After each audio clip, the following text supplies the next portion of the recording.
익산 시민 여러분, 조규대 회장님을 비롯한 선배 동료 의원 여러분 안녕하십니까? 영등 2동, 삼성동, 부성동 지역구이며 보건복지위원회에서 활동하는 이명태 의원입니다. 오늘은 박정희 정권에 의해 강제적으로 해산되어 30년 이상 중단되었던 지방의회와 지방제도를 부활시키는 촉매가 된 1987년 60 민주항쟁 33주년 기념일입니다. 그래서 더욱 뜻깊게 생각합니다.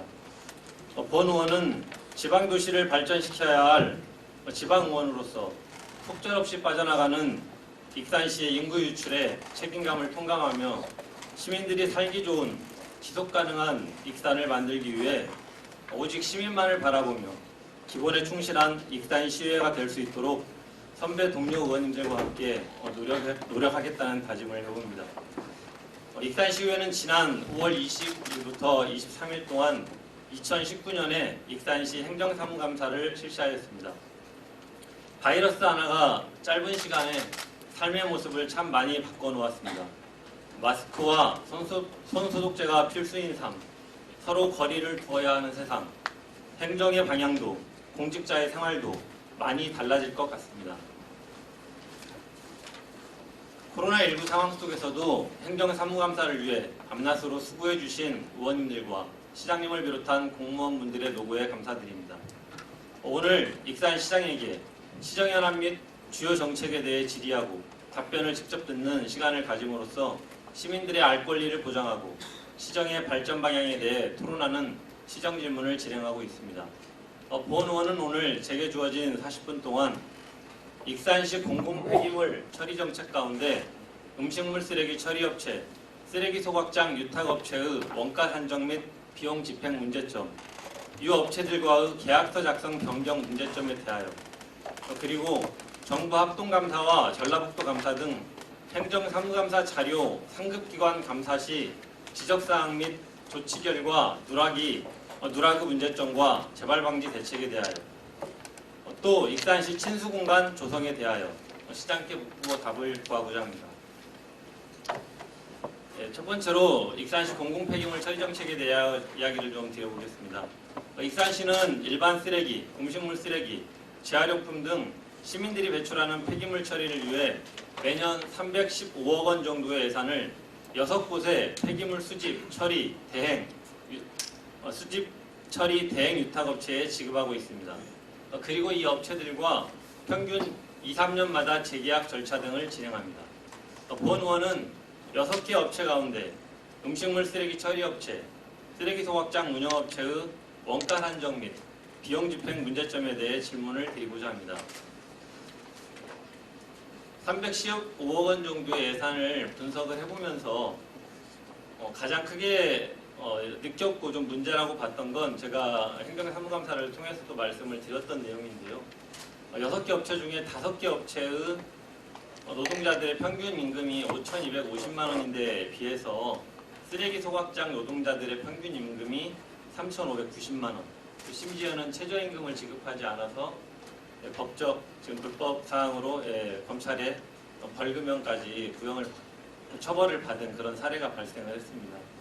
이런 문제들을 보면서 우리가 공공폐기물을 처리하고 있는 업체에 대해서 이 민간 유탁금은 어떻게 산정하고 우리가 또 어떻게 계약을 하고 어떻게 지급하고 있고 이런 이야기를 좀 드려보려고 합니다. 시간을 좀 줄이기 위해서요. 아마 시장님께서 파악은 다 하고 계실 테니까요. 우리가 음식물 쓰레기 처리업체나 쓰레기 소각장 운영업체의 원가 산정은 원가 산정 전문 업체에 연구 용역을 맡기는 걸로 알고 있습니다. 그게 그건 기본적인 사항이니까요. 그렇습니다. 네. 그리고 원가 산정에 따라서 어떤 사안에 대해서는 협상에 의한 어떤 계약을 하기도 하고 또 어떨 때는 공개 입찰을 하기도 하고 이제 이런 방법을 택하고 있습니다. 예. 그렇게 이제 하고 그 원가 산정이 예를 들면 100원이 됐다 하면 통상적으로 90% 정도에서 대개 그 폐기물 업체들이 쓰레기 소각장을 제외하고는 대개 그러니까 100원의 원가 산정에 나와서 이 업체에 100원을 지급해야 된다라고 나왔을 때 되게 90원을 지급하는 방식 정도의 우리가 계약을 하고 있는 것 같습니다. 네, 협상대학에 하면 그렇게 나오죠. 네. 그러니까 쓰레기 소각장만 최저가 입찰이어서 74% 정도의 그렇습니다. 입찰을 한 것 제외하고는 되게 그런 정도 이루어지지 않는. 그래서 좀 한 가지 이제 여쭙고 싶은데요. 다음 PT를 좀 보면서요.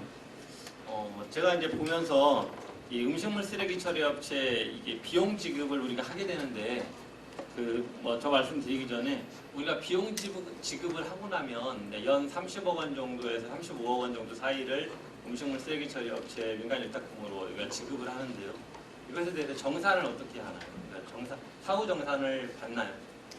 사후 정산은 당연히 이루어지죠. 예. 이루어지는데 이제 업체마다 조금 형태가 다른데 네네. 우리가 처리 단가로 그 계약을 하는 데가 있으면 그것이 어딘지 합동산업하고 KC 바이오 자원. 네네. 여기는 처리 단가가 있기 때문에 그 월별로 매번 정산해서 네네. 처리를 하고요. 그다음에 금강공사하고 제2산업은 그것은 그 월별 청구에 따라서 정산 지급하고 이자 수입 반납 등을 해서 그 연말에 최종 정산을 하게 됩니다. 연말. 네. 그러면 지금 또 말씀 그리고 이제 신재생에너지 센터는 인건비는 월별로 지급을 하고 시설 운영비는 그때그때 사업 발생하면 실비 정산을 해주고요. 마지막으로 이제 재활용 회수센터가 조금 복잡합니다. 이것은 왜 그런 거니? 재활용 선별에서 매각대금이 있기 때문에 매각대금을 어떻게 여기에 이제 반영을 하냐 그 문제 때문에 조금 복잡하긴 한데 뭐 잘 아시겠지만 되게 그 3년 평균 내서 그것으로 일단 그 수익을 잡고 그게 이제 플러스 마이너스 이제 5%다 10% 올리죠. 10% 주는 이유는 그것을 선별률을 높이기 위해서 인센티브를 내주는 겁니다. 현재 그렇게 구조가 되어 있습니다.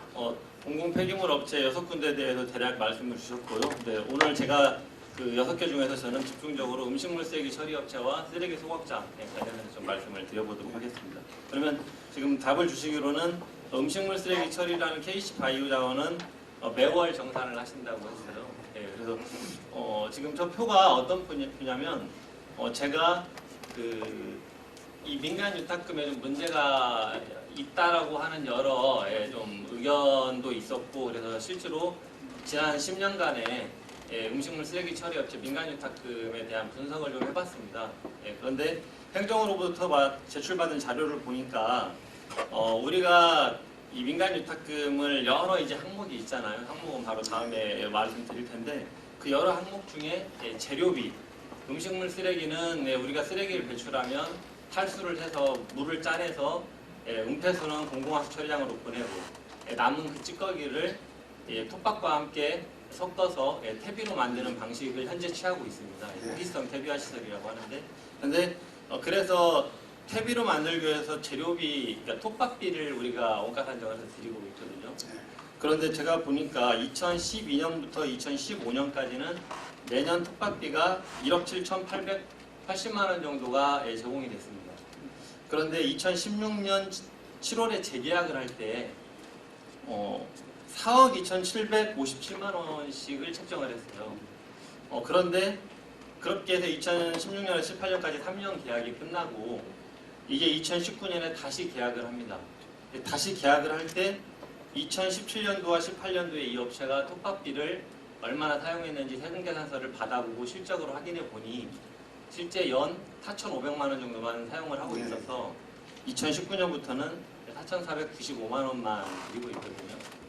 그러면 왜 이 2016년에서 2018년에 이 3년만 이렇게 유독 톱밥비를 많이 지급을 했는가? 그리고 그에 대해서 정산을 했다면 세금 영수증을 2019년에 원가 산정 업체가 확인해 보니 우리는 4억 2,700찍을 주고 있었지만 4,495만 원만 쓰고 있었는데 정산을 했다면 이걸 환수받아야 되지 않았을까라는 전혀 의문이 생겼는데요. 이에 대해서 좀 답변 부탁드립니다. 지금 원가 산정하는 문제는 제가 알기로는 이제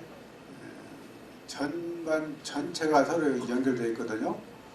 회계학 혹시 해보셨어요? 제가 회계까지 전문은 아니니까요. 회계학 분야가 조금 복잡한데 그래서 이것은 지금 그 원가 산정하는 방법이 이제 여러 가지 방법이 있잖아요. 개별 원가, 종합 원가, 통합 원가 이런 식으로 그 중에 이제 어떤 방법을 택하냐 그에 따라서 결과가 크게 달라지는데 예를 들어서 2006년에서 19년까지는 말씀하셨듯이 그 방법을 표준 사용량을 적용하는 방식을 택해서 표준 사용량에다가 단가를 곱하는 그런 방식을 택했고, 네. 2019년에는 평균 사용량에다가 실거래 가격, 평균 사용량 그 저 직전 2년이죠.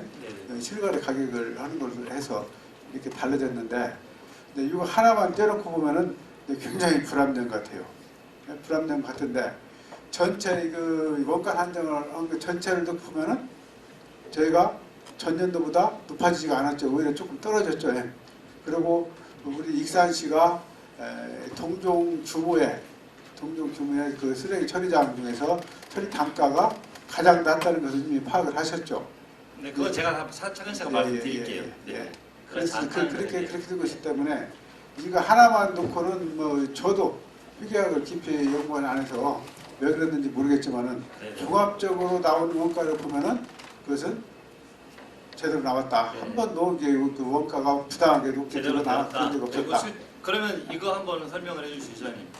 제대로 나왔는데 2017, 18년도치의 세금계산서를 실제 톱밥을 얼마나 썼는지를 확인을 해보니 네. 2년치 세금계산서를 확인을 실제 했더니 1년에 4,495만 원씩만 쓰고 있다고 세금계산서가 제출이 됐단 말이에요. 네.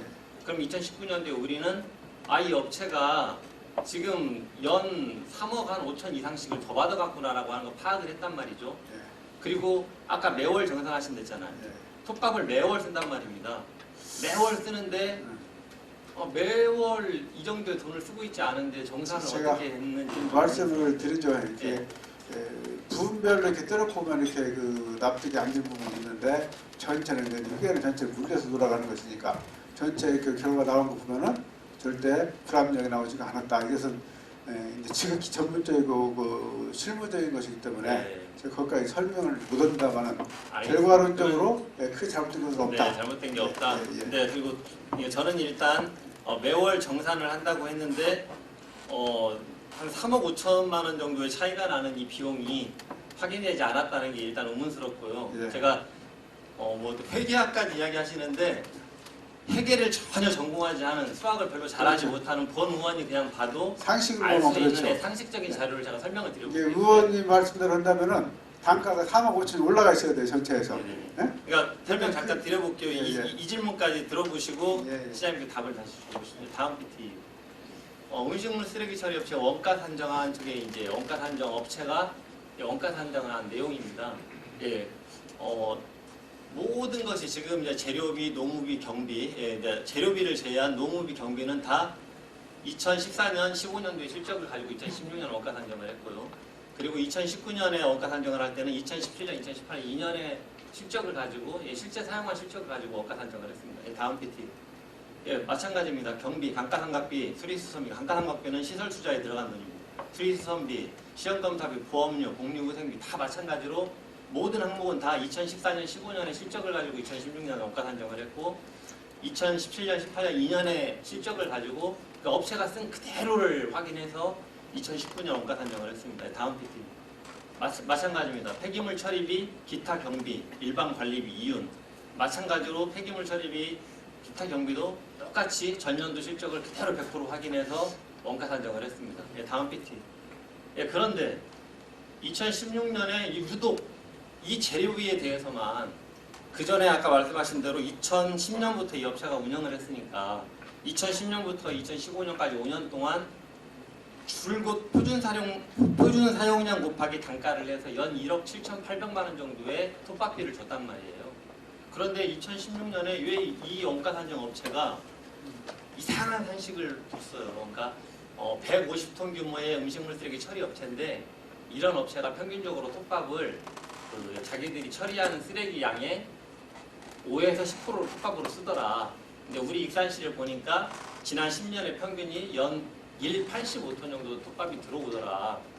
음식물 쓰레기가 들어오더라. 그러니까 음식물 쓰레기가 들어오는 거에 5에서 10%가 통상적으로 업체들이 쓰니까 그래 그냥 너희는 6% 해줄게 해가지고 4억 2천 그 아까 7,500만 원이라는 그러니까 4억 2천 7,500만 원이라는 계산이 나왔어요. 그런데 제가 이상한 건 줄곧 1억 7,800씩 줬고 그리고 처계산식이라고 하는 것이 이해가 되지 않는 이유가 회계도 필요 없습니다. 이게 환경부에서 나온 음식물류 폐기물 처리 비용 산정 참고자료 지침입니다. 이 지침에 의해서 우리는 원가 산정을 하는 겁니다. 원가 산정에 이 지침에 이렇게 되어 있습니다. 재료비는 폐기물 처리 시에 소요되는 톱밥 등의 부영재 구입 비용을 포함하며 부자재의 종류별 사용량과 부자재 단가를 곱하여 책정한다. 맞습니다. 전년도에 사용했던 양을 계산을 해서 네. 그걸 원가로 주면 되는 겁니다. 그런데 제가 의문은 그겁니다. 줄곧 했던 원가 산정 방법을 이때만 그리고 모든 항목과 다르게 저 재료비 항목만 2016년에 재료비 항목만 다르게 했고 그래서 2019년에 이것을 2년간의 실적을 확인해 보니 실제로는 4,495만 원밖에 쓰고 있지 않았고 그러니까 회계도 필요 없는 것 같거든요. 제가 볼 때는 이게 지금 전체가 물려 있다는 게 네. 제가 어떻게 이해하냐면 저는 처 업체가 최소 연 한 3억 5천씩 일단 2017, 18년도 영수증을 확인했으니까요. 그냥 네. 기본 한 6억 이상이 저는 예. 더 간 게 아닌가. 자, 의원님. 네, 이게 어떻게 생각하세요? 우리 존경하는 이명택 의원님 정말 아주 열정적인 의정 활동에 다시 한번 이제 존경 말씀 이제 보내드립니다. 지금 의원님 말씀이 맞다면은 결과적으로 처리 단가가 올라가야죠. 왜 3억이 올라가면 올라가야 되겠죠. 그런데 지금 처리 단가가 왜 올라가요? 지금 돈을 더 줬으니까 그게. 그러니까 돈을 더 줬으니까 저기 처리 단가가 좀 높게 나왔잖아요. 이게 그 재료비가. 재료비 높게 시장님 나왔으니까. 거기까지도 모르시는데 네. 2016년에서 18년에는 그래서 우리가 네. 다른 때보다 원가 산정이 높게 됐고요. 실제로 처리비도 그에 준하게 다 지급이 됐습니다. 그래서 낮아지지 않았습니다. 네. 저는 지금 그 실무적인 것은 뭐 저는 잘 알지 못합니다. 우리 의원님 같이 연구를 많이 안 해봐서 잘 알지는 못하지만은 결과적으로 이것이 처리 단가가 우리는 전년보다도 더 오히려 낮아졌다. 그렇기 때문에 이것은 크게 잘못된 것 같지 않은데 지금 의원님이 이 사안도 감사원에다 고위감을 청구하셨죠. 네네, 저는 그러면은 그 결과가 나오면은 정확히 알 겁니다. 이것이 뭐가 잘못됐는지 그것을 기다리는 게 좋을 것 같고. 그러니까 시장님과 그 결과는 결과인 것이고요. 워낙 중대하고 시급한 사안이기에 제가 시정 질문을 드리는 거고요. 이것은 제가 알 수가 없는 거예요. 이런 것을 제가 어떻게 합니까? 그냥 오늘 확인하셨잖아요. 오늘 확인하셨으니까 이 사항에 대해서 확인을 해보시고 아까 저는 매월 정산을 하신다고 했는데 매월 정산을 했다면 톱밥이 이만큼 쓰이지 않고 있다는 것이 파악이 됐을 텐데 왜 계속 4억 2,500씩의 예를 들면 톱밥비를 그냥 계속 지급을 했을까? 이 부분에 대해서 좀 이제 의문이 있는 거고요. 그 우리 실무자들한테 한번 여쭤는 봤습니까? 그 부분은 확인해 보지는 못했습니다. 그 실무적인 것은 죄송스럽지만 실무자들하고 충분히죠. 시장님 제가 지금 말씀드리잖아요. 지금 PT 보여드리고 다 설명드렸잖아요. 실무적인 게 아니에요. 아니 저는 저거 이해가 안 돼. 지금 이해가 안 되시. 지금 봤기 때문에 이해를 할 수가 없는 거예요. 지금. 그러니까 아까 이제 시장님께서는 복잡한 회계약이 껴있고 전체가 맞물려 있기 때문에 이 비용이 이렇게 가는 것이 타당하다. 그리고 매월 정산한다고 답을 하셨기 때문에 저는 이게 크게 잘못된 거죠. 없다. 결과론적으로 처리 단가가 올라가지 않기 때문에 어디서 어떻게 작용했는지는 모르겠지만은 크게 잘못된 것이 아니다. 만약에 의원님이 말씀하신 것 같은 문제가 있으면 감사 결과에 따라서 책임을 지면 되는 거죠. 네, 그러니까 제가 말씀드리는 것은 감사원 감사는 차후 문제고요. 시장님께서 오늘 확인하셨잖아요. 저게 어떤 특정한 공무원이 딱 이 뭔가 업무를 보는 기간에 2016년에서 2018년까지 딱 3년간만 저렇게 높게 지급이 된 겁니다. 그리고 이제 우리 시장님 임기가 2016년 4월 13일 날부터 시작하셨잖아요. 어쨌든 시장님이 계실 때 2016년 7월에 재계약을 했고 그 재계약을 할 때 이전보다 좀 비상식적으로 재료비를 급격하게 2배 이상으로 높여서 책정을 했어요. 그러니까 그 부분에 대해서 확인해 보시고 시에서도 저 부분에 대해서 확인이 된다면 오늘 말씀하신 것처럼 이러저러하기 때문에 아무 문제가 없다든지 실제 확인해 보니까 이 정도는 환수 조치를 해야 될 만한 사항이라든지 점검하시고 결과를 또 시장님이 감사원에만 미루지 마시고 우리 답을 주시라는 겁니다. 우리가 여기에 대해서는 전문 지식이 부족하기 때문에 전문 용역기관한테 용역을 의뢰한 거예요. 그래서 이제 용역기관을 저희들이 믿고 하는 건데 용역기관이 만약에 부실 용역을 했다면은 그 책임을 져야 되겠죠. 네네. 그러니까 저는 그 한 가지만 더 말씀드릴게요. 지금 2016년에는 사단법인 한국지방경제경영연구원이 연구 용역을 했고요. 2019년에는 사단법인 한국경제정책연구소가 있습니다. 다른 기관이 하다 보니까 톱밥비가 저렇게 터무니없이 많이 갔다는 게 확인이 된 겁니다. 그런데 문제는 우리 시의 아까 음식물 쓰레기 처리 업체, 생활 쓰레기 처리 업체, 쓰레기 소각장, 음식물 수집 운반, 그 다음에 재활용 수집 운반, 우리 시의 6개 업체 모두를 저 한국지방경제경영연구원이 그동안 용역을 하고 있다란 말입니다. 그래서 어찌됐든 간에 원가 산정은 저 업체가 했으나 이것에 대한 최종 계약의 책임은 저는 담당 공무원에게 있다. 담당 공무원은 더 잘 알잖아요. 예, 그 공무원이 제가 봤을 때는 이전에 표준 사용량 곱하기 단가에서 1억 7천씩 가던 그 톱밥비를 이 원가 산정 업체가 2배 이상 과하게 했다면 그 원가 산정을 한 걸 바로 잡는 게 공무원의 역할인데 좀 전에 말씀드렸죠. 네. 원가 산정 방식이 아주 여러 가지가 있다고 그랬잖아요. 지금 개별 원가부터 실제 원가, 정상 원가, 표준 원가, 변동 원가 한 8개, 9개가 있어요. 이게 방식이. 네네. 어떤 방식을 채택했냐에 따라서 다를 수도 있잖아요. 네, 알겠습니다. 그러니까 그러니까 동일한 마지막으로 지금 원가 산정 방식을 네네. 적용했다는 전제 하에 지금 하신 네. 말씀 아닙니까? 네, 그러니까 제가 네. 그 말씀 다시 한 번만 마무리하고 다음 질문 넘어갈게요.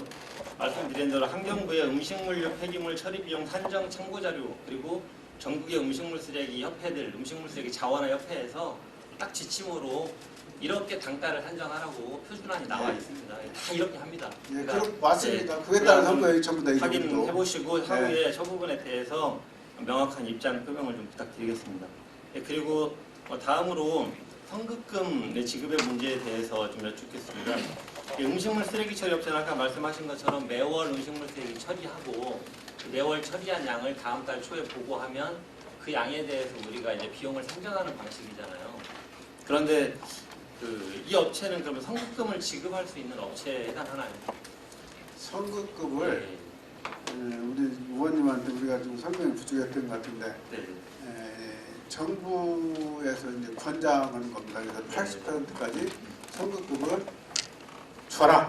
이게 뭐 주는 걸 권장하는 것이 아니라 거의 그 평가를 해서 강제하다시피 하기 때문에 선급금에 대해서는 이렇게 이제 염려하실 바는 없을 것 같고 네. 다만 이제 이자 수익 말씀하셨잖아요. 네. 이자 수익도 철저히 정산해서 다 환수를 합니다. 한 푼도 이자를 들어가지 않기 때문에 네. 이것은 그 정부의 방침에서 따라서기 때문에 크게 염려하지 않으셔도 될 것 그러면 같다. 그러니까 어떤 경제 활성화 이런 걸 위해서 예. 저는 이게 조기 집행하고 다른 것 같아요. 성급금과 조기 집행이 지금 같은 개념으로 예, 말씀을 같은 하시는 건가요? 겁니다. 예, 그러니까 성급금도 정부에서 조기 집행과 마찬가지로 예.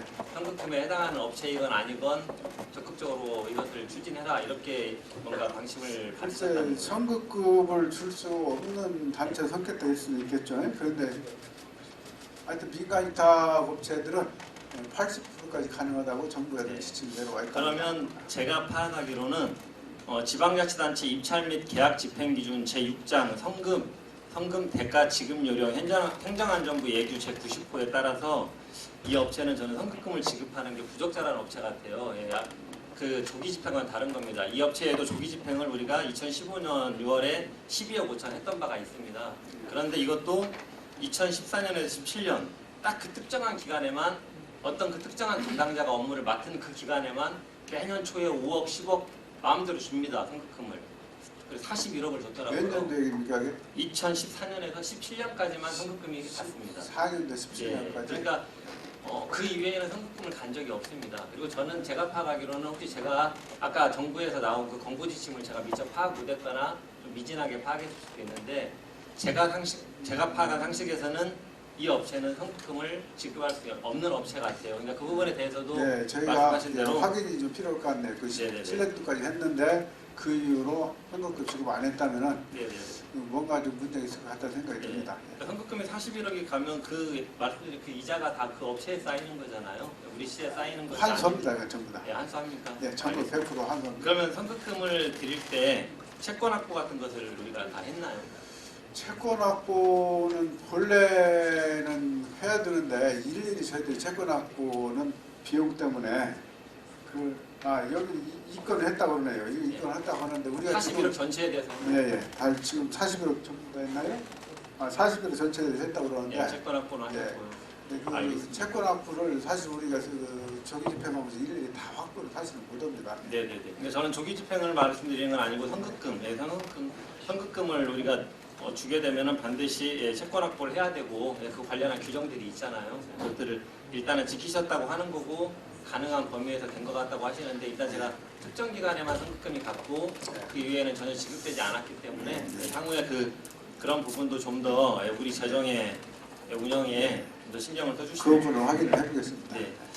다음으로는 전국 최저 수준의 은폐수 처리비에 대해 좀 이야기를 드려보겠습니다. 이 음식물 쓰레기 처리 업체가 현재 은폐수를 아까 말씀드린 대로 음식물을 짜고 나면 그 발생하는 은폐수를 우리 공공하수 처리장에 직접 보내서 처리합니다. 그런데 현재 음식물 쓰레기 처리장에서 나오는 은폐수를 우리 공공하수 처리장에 보내서 처리하는 톤당 단가 혹시 파악하고 계신가요, 시장님? 아직 그 파악을 못 네, 하고 있습니다. 간단한 거니까요. 제가 말씀드려볼게요. 톤당 5,478원을 받고 있습니다.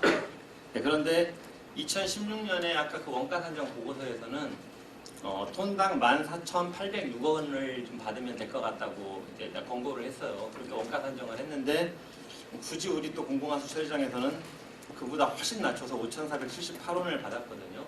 네, 근데 제가 알아보니까 이 5,478원이면 전국 최저 수준입니다. 예, 그래서 이 환경부하고 전국의 음식물 쓰레기 처리 업체들이 연합된 한국음식물자원화협회에서 이 지침이나 보고서를 낸 게 있는데 원가 산정 보고서를 낸 자료를 보니까 우리 시처럼 100톤 정도 처리하고 우리 시하고 은폐수 처리비가 그러니까 우리 시가 연 3만 톤 정도 보냅니다. 예, 근데 연 3만 톤 정도 그 업체들이 전국의 은폐수를 처리하는 데 드는 비용이 평균 단가가 은폐수 처리 평균 단가가 4만 원에서 7만 2천 원이 예, 이 환경부나 이런 곳들에서 이야기하는 평균 단가입니다. 그러니까 우리 시의 음식물 쓰레기 처리 업체는 다른 지역의 업체들은 한 톤당 처리비 11만 원 받으면 그 중에 4만 원에서 7만 2천 원이 은폐수 처리비로 나가고 나머지를 가지고 이윤을 창출하고 인건비도 주는데 우리 시는 10만 2,900원을 드리면 현재 2019년 기준으로요. 그 중에 5,840원만 은폐수 처리비로 나가고 나머지를 가지고 이익이 창출되기 때문에 제가 볼 때는 전국의 어느 업체보다도 가장 많은 수준의 이익을 내고 있는 그런 면도 있다는 생각이 들어요. 근데 이것은 하수 처리장에서 그 정도 처리해도 우리가 받아들일 수 있다 하니까 일단 그건 하수 처리장에서 우리가 그 정도 비용만 받아도 우리 시민의 세금이나 우리 시민의 세금으로 약품비가 더 들어간다거나 하지 않고 처리가 된다. 일단 이렇게 이야기를 하는 것 같습니다. 이 부분에 대해서 좀 파악하고 계신지. 은폐수 처리비에 대해서는 그 의원님이 저희한테 자료 요구를 안 하셨어요. 거기에 대해서는 전혀 파악을 못 하고 나왔습니다. 네네네. 제가 민간위탁금 아까 전체를 이야기하는데 그냥 좀 세부적인 거니까요. 네, 그러면 저는 이제 그걸 이야기 드리고 싶습니다. 이 은폐수 처리를 말씀드린 것처럼 전국 최저 비용으로 지금 처리하고 있고요. 저는 은폐수 처리비는 되게 고농도의 아주 폐수입니다.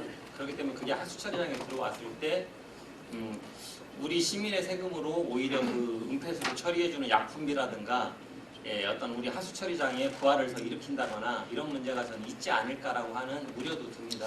그렇기 때문에 향후에 전국 최저 수준이기 때문에 이 원가 산정에 연동이 되어서 아까 회계학도 얘기하셨잖아요. 102,900원이면 전국 같은 비슷한 수준인데 우리가 한 10,000원 낮거나 이런 수준인데 그 대신 은폐수 처리비라고 하는 것이 대단히 적다는 겁니다. 그렇기 때문에 원가 산정할 때 앞으로 그 부분도 잘 우리가 올해 또 9월에 계약이잖아요. 잘 고려해 주시고 하수 처리장에서도 왜 그 정도 비용만 받아도 되는지 한번 그것도 좀 체크해 보시면 될 것 같아요. 잘 지적을 해주셨습니다. 이거 저희들 주의 깊게 다시 한번 체크해 보겠습니다. 네. 다음으로 쓰레기 소각장 관련해서 이야기 좀 드려보겠습니다. 시간이 그렇게 생각보다 길지 않아서 아마 이 주제까지 이야기를 좀 나눌 수 있을 것 같습니다. 쓰레기 소각장은 이제 이미 시장님께서 충분히 파악하고 계실 거라고 생각이 듭니다. 그러니까 우리가 2016년에 표에서 보시는 대로 83.583%로 이 공개 입찰을 통한 최저가 낙찰을 하셨고요. 그리고 또 같은 업체가 부주간사는 바뀌었지만 2018년 10월에 다시 또 2년 후에 최저가 낙찰 74.04%로 최저가 낙찰을 받았습니다. 그런데 이 과정에서 보니까 최저가 낙찰률은 더 떨어져서 이 노동자들의 인건비는 20억 5,500만 원이던 것이 19억 9,200만 원으로 줄은 반면에 우리가 오히려 업체의 이윤은 그전에는 일반관리비는 주지 않고 이윤을 3% 보장해 주던 건 6,170만 원 이윤을 주던 것을 최저가 낙찰은 10%나 떨어져서 어마어마하게 떨어져서 인건비는 가장 낮은 최저임금도 못 줄 수준으로 떨어졌는데 오히려 업체의 이윤은 10%를 보장하시고 일반 관리비도 보장을 해주셨더라고요. 그래서 업체는 3억 3,020만 원의 이제 이윤을 본 겁니다. 이 현재 구조가 이렇습니다. 이러다 보니까 최저임금 위반하는 이런 상황도 오고 노조에서 계속 이런 부분들로 인해서 노동환경이 뭔가 제대로 보장되지 않는 문제를 이야기하고 있고 그래서 제가 좀 이 쓰레기 소각장을 특별히 더 관심 있게 이야기 드리는 이유는 우리 재산이 600억 가깝게 공사비가 들어간 시설입니다. 이 시설이 얼마나 잘 운영되는가가 중요합니다. 2009년부터 가동을 했고 통상적으로 15년이면 수명이 다하기 때문에 2024년이면 몇십억이 들어가서 수선을 해야 될지 모르는 시설입니다. 그런데 업체가 제대로 이걸 관리 운영하지 못하면 나중에 다 그게 우리 세금의 피해로 돌아오는 거거든요. 그리고 이 최저임금도 받지 못하는 이유도 노동환경에 처해 있는 노동자도 다 시민입니다. 그래서 아까 말씀드린 대로 5개 업체 평균 연봉이 한 5,300만 원 되는데 왜 이 업체는 24시간 근무하고 가장 고도의 기술을 가진 이런 어떤 근로 환경이 있는 분들인데 너무 낮은 인건비를 주는 이 문제에 대해서는 저희가 개선이 필요하다고 생각이 드는데요. 의원님이 조금 간과한 부분이 있어요. 저희들이 계약을 할 때 첫 번째는 고용 승계를 해라. 두 번째는 임금 저하는 절대 안 된다. 다 약속을 받고 했어요. 그리고 실제 그거 다 지켰습니다. 근데 왜 월급이 낮냐? 그것을 근로자들 그 속성을 분석을 해보셔야 돼요. 저희가 그래서 분석해서 아마 보도자료 냈었나요 그때? 해명하라고 그랬잖아요. 해명 자료를 낸 적이 있는데 시장님께서 한번 해명을 해줘 보시죠. 거기에 근속연수가 근무연수가 거기가 적어요. 다릅니다. 근속연수 적은 사람들만 있기 때문에 평균 연봉이 낮을 수밖에 없는 그런 구조로 돼 있던 겁니다. 근데 이제 지난번에 우리 의회에서도 지적을 하고 여러 군데서 그 최저가 낙찰제에 폐단으로 이렇게 다 염려를 하시기를 사실은 꼭 그것 때문은 아니지만은 그래도 최저가 낙찰제 같으면은 업체는 어쨌든 이윤을 한 푼이라도 더 뽑아가려고 이제 하는 또 심리가 작동되지 않습니까? 그래서 다음번 계약할 때는 입찰 방식을 좀 바꿔야 되겠다. 제가 여러 차례 또 의회에서 그런 밝힌 적이 있죠. 제가 볼 때는 시장님께서 좀 현장 파악을 정확히 좀 일명 못하신 부분이 있는 것 같다고 느끼고요. 왜 그러냐면 제가 오늘 이야기를 드린 이유는 아까 제가 말씀드린 시장님께서 2016년 4월 13일 날 재보궐선거 후에 임기 시작하셨잖아요. 아까 음식물 쓰레기 처리 업체 7월에 재계약하셨고 그 다음에 쓰레기 소각장 10월에 재계약하셨고 근데 쓰레기 소각장은 그동안 하지 않던 최초로 최저가 입찰 방식을 도입을 하셨단 말이에요. 그래서 우리 시는 세금을 아낀 것처럼 대대적으로 홍보도 하고 했던 기억이 있습니다. 그런데 그게 결과적으로 노동자들에게 대단히 열악한 조건을 만들었고 실제로 이제 여러 문제를 파생시키고 있는데 아까 시장님께서는 근속연수가 적고 하다고 하셨는데 제가 알아보니까 2년마다 재계약을 하잖아요. 이분들은 호봉이 없더라고요. 2년마다 그냥 신규 계약입니다. 당연히 인건비가 적어지죠. 10년 이상 다 15년 가깝게 숙련된 노동자들인데 이분들은 업체가 바뀔 때마다 호봉이라는 게 없이 근로기준법상 가능한가요? 그렇게 하고 있다고 합니다. 제가 알아본 현장의 현실은 그렇습니다. 그렇기 때문에 지금 확인해 보겠습니다. 근로기준법상 불가능할 것 같은데 그렇게 하고 있다고 합니다. 그러니까 그 부분을 좀 더 잘 파악해 보시고 그래서 최소한의 그분들의 근무 조건이 제가 의원이 우리 세금 가지고 누구에게 돈을 막 더 주자고 하는 것이 쉬운 일은 아닙니다. 다만 최소의 근로 조건은 보장을 해주는 것이 공공시설이잖아요. 아까 말씀드린 6개 업체 중에 그보다 조금은 비교적 단순 업무를 하는 물론 그분들의 노고도 크다고 알고 있습니다. 5개 업체는 평균 연봉이 5,300을 넘어가는 반면 이분들은 24시간 근무하고 고도의 숙련된 기술자들인데 3,900 정도밖에 안 되는 최저임금을 못 받는 사람이 나온다는 건 이건 우리 공공폐기물 사업장에 있어서는 안 되는 일이라고 생각합니다. 계획 방식서부터 근본적으로 개선 방안을 이것을 검토해 보겠습니다. 예, 그것과 관련해서요. 뭐 시간은 없지만 중요한 이야기라 마지막으로 하나 더 시장님께 좀 강곡히 한번 더 검토해 보시라고 좀 제안드리고 싶은 건 그래서 차제에 저는 적어도 쓰레기 소각장을 시작으로 해서 우리 시장님께서 지금 앞으로 시설 관리의 전문성, 기술성을 기하기 위해서 도시관리공단 추진하고 계시잖아요. 예, 그렇습니다. 근데 도시관리공단을 지금 체육시설 위주로 추진을 많이 하고 계시는 것 같아요. 근데 제가 제 상식으로 국민생활관을 비롯한 각종 체육시설은 굳이 도시관리공단이 아니어도 물론 그곳에도 조금 더 전문성이 있으면 좋습니다. 하지만 타도시들의 현황을 보니 이런 공공환경시설을 오히려 도시관리공단이나 시설관리공단에서 많이 운영을 하더라고요. 그걸 좀 지금 용역을 하고 계시는 과정인데 저는 쓰레기 소각장을 시작으로 해서 적극적으로 좀 검토하시면 좋겠다 싶은데 이에 대해서 시장님 생각은 어떠십니까?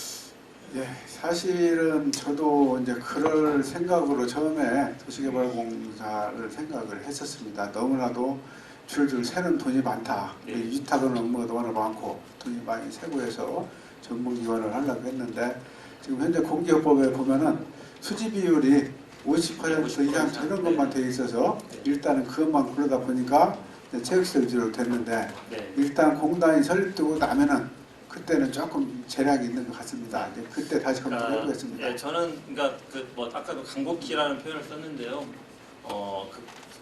그러니까 경상수지 50% 넘어야 되고 이런 기준 요건은 있지만 저는 방법은 찾으면 길이 있을 거라고 봅니다. 왜냐하면 여수시, 시흥시, 안성시, 창녕군 제가 일단 파악한 시뿐만 아니라 전국의 많은 지자체들이 이 환경기초시설을 도시관리공단에서 운영합니다. 그러니까 가능하다는 거거든요. 그러니까 설립할 때는 어렵지만 설립되고 나면은 그런 사례가 좀 있는 것 같습니다. 그러면 저는 설립하는 지금 용역하는 과정에도 검토해 보셨으면 좋겠다 하는 좀 제안을 드려보고 싶습니다. 그러니까 보도에 보니까 안성시 같은 경우는 도시관리공단으로 바꿔서 연간 8억 6천만 원 정도 예산을 절감한다고 해요. 그리고 저기에서도 보시듯이 운영 대행자 이윤 3억 3천만 빼도 저는 다른 물론 부대 비용이 더 들어가겠지만 운영자의 이윤을 빼면 도시관리공단을 할 만한 충분한 가치가 있다고 생각을 합니다. 이제 마무리하겠습니다. 시장님. 직접 고용 전환으로 창출되는 일자리가 고용노동부 2017년 통계 자료에 따르면 전국 생활폐기물 수집 운반 업무만 해서 1년에 관리에 단 약 6조 정도가 절약이 되어서 연봉 4천만 원짜리 일자리 22,500명의 일자리를 만들 수 있다고 정부에서 발표한 자료가 있습니다. 아마 재활용 선별장, 소각장, 매립장, 음식물 처리장 이런 것까지 다 포함한다면 훨씬 많은 예산이 절약이 되면서 양질의 좋은 일자리가 만들어질 거라고 생각을 합니다. 이 시설관리공단을 직영화하게 되면 예산은 절감하는 건 기본이고 불법 행위를 예방할 수 있고 고용 안정 서비스를 향상할 수 있고 시설관리 노후화 예방, 업무 효율을 높이고 노사 갈등을 예방하고 일자리가 창출되는 이런 효과가 있을 거라고 생각을 합니다. 시장님께서 다시 한번 꼭 적극적으로 검토해 주시기를 바라면서 마무리 발언하겠습니다. 본 의원은 오늘 익산시 공공폐기물 처리 정책 가운데 음식물 쓰레기 처리업체, 쓰레기 소각장 위탁업체의 원가 산정 및 비용 집행 문제점, 유 업체들과 계약서 작성, 변경 문제점에 대하여 시정 질문을 했습니다. 오늘 음식물 쓰레기 처리업체, 쓰레기 소각장 등의 공공폐기물 처리업체의 사례를 보면서 시민들의 혈세가 줄줄 새어나가고 있지는 않은지 의문이 드는 상황입니다. 시민들은 코로나19 상황 속에서 삶이 고달픕니다. 단돈 10만 원의 재난 기본소득에도 목을 매며 생활하는 형편인 분들이 많이 있습니다. 익산시는 시민의 혈세가 전체 시민의 복리 증진을 위해 제대로 사용될 수 있도록 만전을 기해 주시기를 바랍니다. 시장께서는 본 의원이 질문한 주제와 관련하여 문제점은 개선하고 발전적인 대책을 마련하는데 적극적인 노력을 기울여 주실 것을 부탁드리겠습니다. 또한 오늘 완전한 파악이 되어 있지 않아서 답을 충분히 주지 못하셨다고 대답해 주셨던 부분에 대해서는 향후에 다른 발표를 통해서라도 입장을 표명해 주시길 부탁드립니다. 아무쪼록 익산시의 본회의장에 출석하여 시장께서 직접 약속하신 사안인 만큼 반드시 적극적으로 검토 추진해 주시기를 바랍니다. 이상으로 시정 질문을 마치겠습니다. 지금까지 경청해 주셔서 감사합니다.